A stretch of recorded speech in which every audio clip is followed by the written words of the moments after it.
Alright guys, time for another Woodchuck's reviews. You saw it in the previews. The Mora 120. I really enjoy this thing. You can tell I've already done some modifications. This is giving it a name. This is called Stinger. Hey.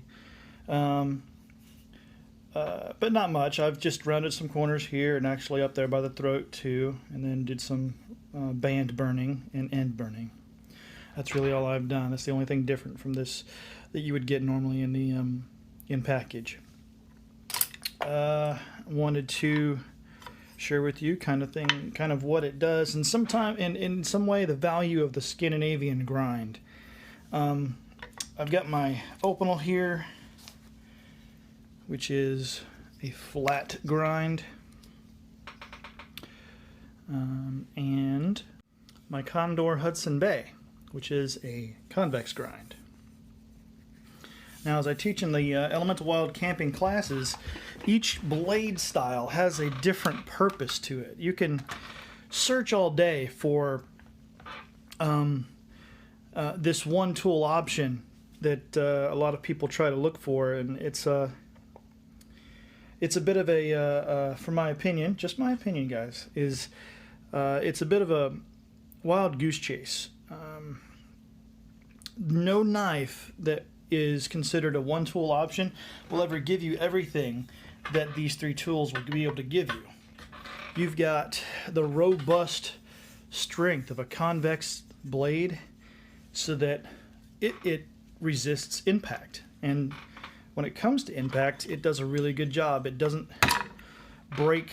One of the problems a long time ago is that the actual edge, like if you chopped with this thing, or if you had a full flat blade and chopped with that,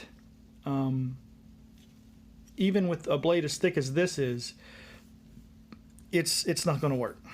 It's the blade. You'll have chips in the blade along the edge, just because it comes to such a fine point edge.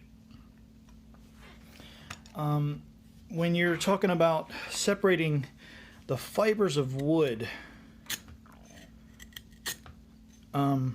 from a home board, separating the children from the mother, I guess you'd say, but it does a different thing. So you've got that one right there. Let me come over, pull it over here. You've got that one. You see how that just digs in, and that it can. But then you come over here to the Scandinavian edge, and let me find a clean edge, come back some on it.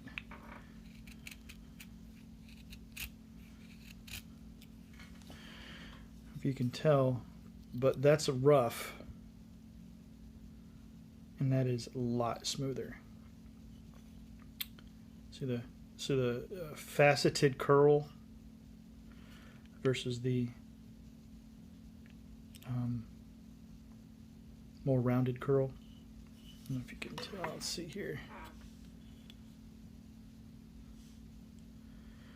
Okay. So there's that. Anyway, putting this away and putting this away, because we are here to talk about Sting or Stinger. So I've got a couple of different woods. You've seen it carve into this one. It does a pretty good job.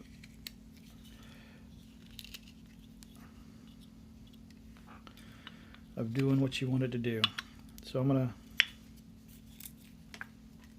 bring these off to the side. I'm going to do an L7 notch in each of these just to make it a common effort. So straight in, wiggle wiggle. Using your thumb to adjust pressure.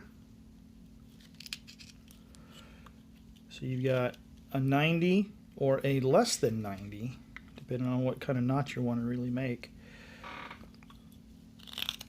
into this really, really hard wood. I don't know what kind of wood this is. It's not an oak. This is a scrap piece of timber I've got, and it does really dull a knife out. So I kind of don't want to do this with this, but well. So there we go. Notch number 1. Kind of see how it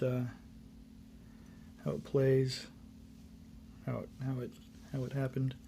It works for a very, very comfortable cutting. So let's do the same thing again. Wiggle, wiggle, wiggle. Pay attention to your pressure as you push. One of the cool things about a lot of people do the thumb push notch or thumb push cut, which is this. But a lot of times to adjust distance, I will do what I call the thumb lever cut, which I'll put my thumb closer, like between the notch and myself, come back further on it, and then rotate the blade up. For pointed, highly pointed edges, you can get that point right where you want it to go. That way when you come back down, it meets well with it.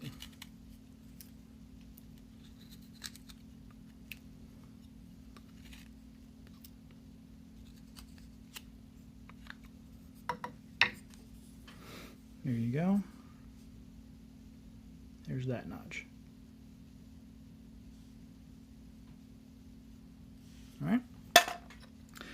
That's pine. That's a store-bought timber there. This one I believe is poplar. Came from a little sheath I was making. Here, let me go back to here and show you the feathers that this thing can produce.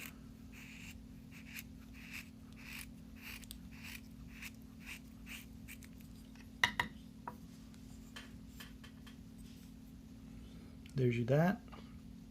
I am not a good feather maker, by the way. Sometimes the tool helps you where skill might diminish. Alright, let's see. Poplar, we make the notch, put it here. Nope, yep, put it here. Wiggle, wiggle, wiggle.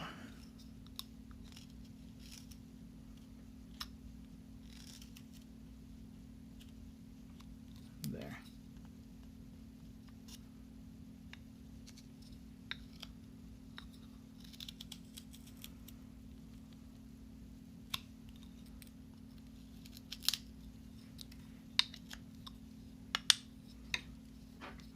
There you go in poplar.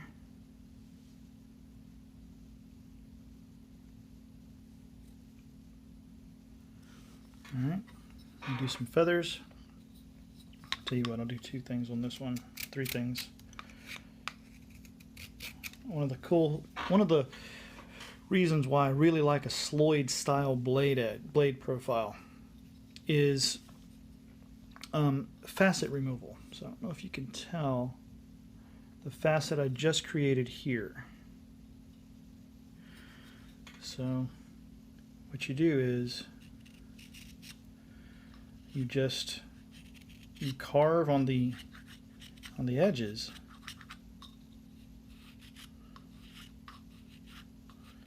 and it's little stuff, almost making sawdust with your knife when it comes to doing that.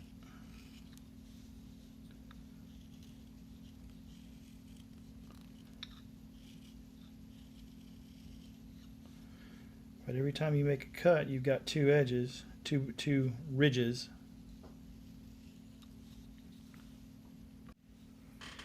And it rounds it off nicely. Okay, feathers. I am going against the grain, so let me turn it around.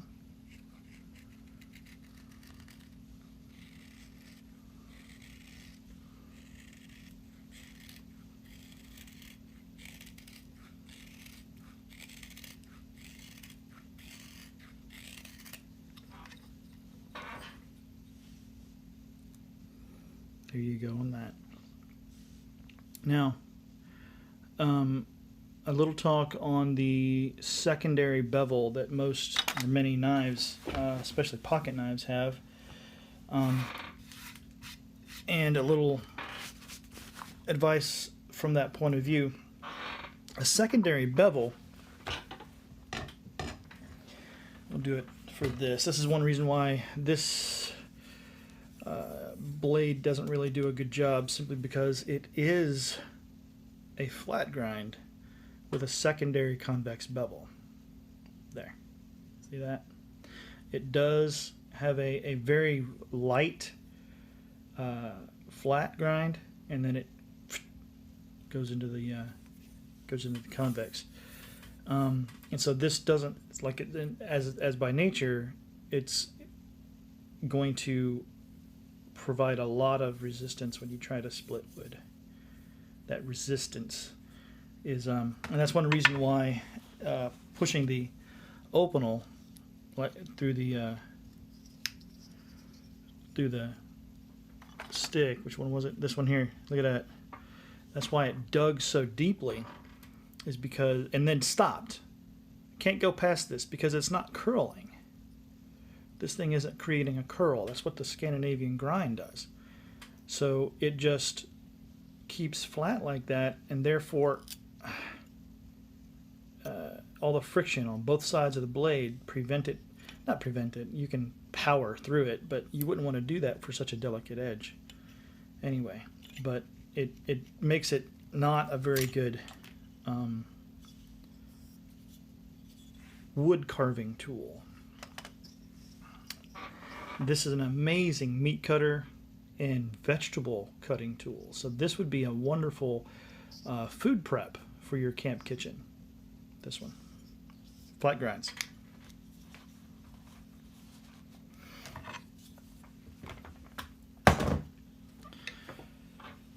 Going back to the Mora, this is an amazing wood carving tool. You've seen the feathers, how the feathers work with it. Let me bring some more feathers up on this one.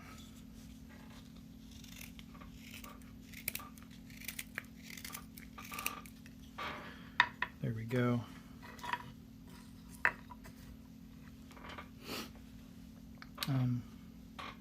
But being a wood carver, not a decorative wood carver, a fieldcraft, bushcraft, woodcraft carver, I really enjoy the Mora 120.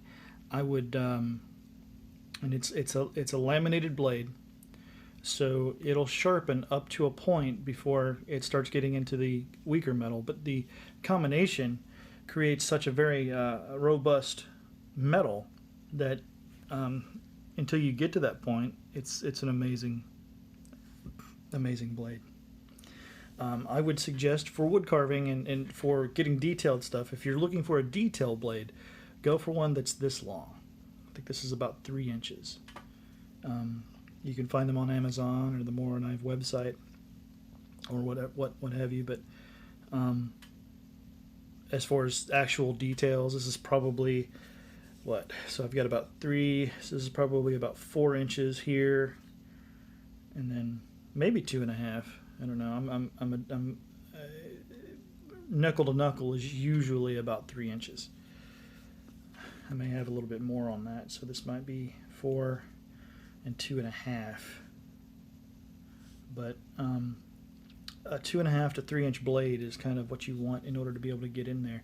You don't want a big long blade. And let me get this kitchen knife blade over here. I kind of use this as a generic all-purpose Walmart dollar knife. You don't want, if you got some detail work to do at the tip of this blade, you don't want to have to choke up. You can, but you don't want to have to. You don't want to have to choke up on the blade to get into some detail stuff, because you're gripping edge.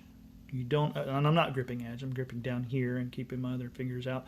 But I have to do that. I have to pay attention to that. That distracts me from the actual cut. And you never want to be distracted from the actual cut. Never get distracted from the actual cut. Your attention is what's going to keep you out of cuts. Pay attention to your direction, to your pressure, to how the wood is reacting under that pressure, and you should be fine. No one wants to get cut. Anyway,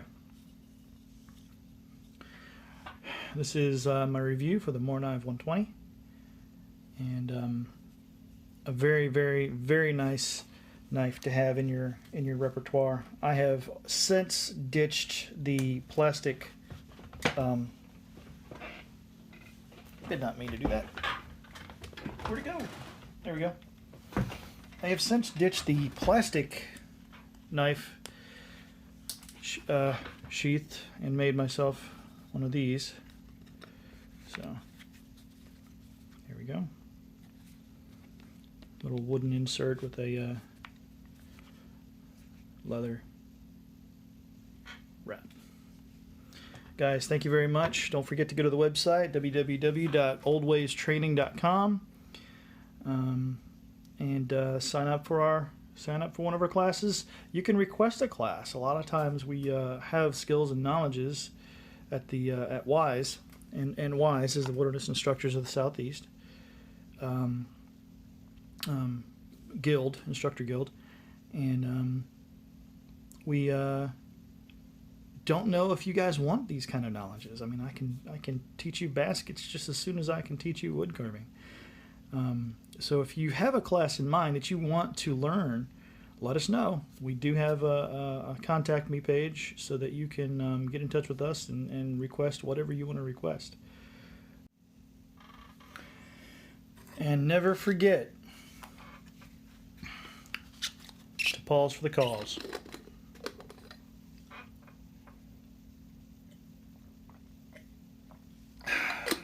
World's in a bad state these days, some would say.